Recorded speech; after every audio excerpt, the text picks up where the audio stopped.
So far we've established Jackson Hinkle doesn't understand helicopters, he doesn't understand buildings, he doesn't understand chlorine, and in this video we're going to establish Jackson Hinkle doesn't understand Occam's razor.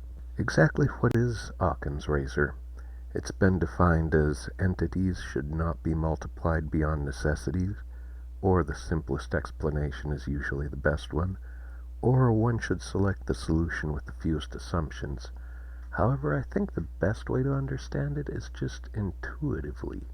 So imagine you're at a football game and it's just crazy and out of control. And when you get back to your car, you notice the front window is out.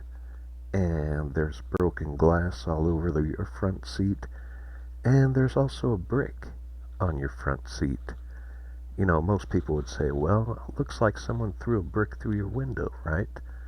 But imagine someone says, no, that's not what happened. What actually happened is somebody took your window, you see, and then someone else came along and he just put a whole bunch of broken glass where your window was. And then a third guy came along and he put a brick in your front seat. You know, I think it's pretty obvious who is making sense and who isn't. And if you understand that, you understand Occam's razor. So now that we understand Occam's razor, let's look at all the facts. We have dead bodies with foam coming out of their mouth. We have chlorinated compounds that have been detected. We have chemical cylinders that have been found. We have holes in the roofs of the building.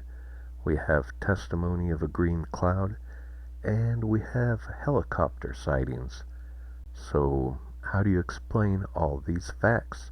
On the one hand, you have Vaush's explanation, which is that the helicopters dropped the chemical cylinders, and they would have released the green cloud, and this would have resulted in dead bodies and chlorinated compounds and the holes in the roofs.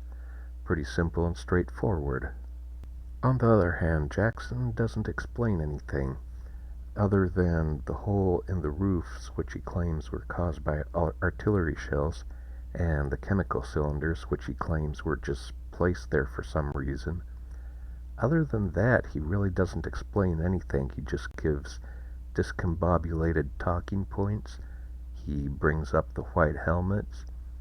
He calls anyone who disagrees with him a shill for the State Department, but other than that, he didn't explain anything. It's just evade, and that's it.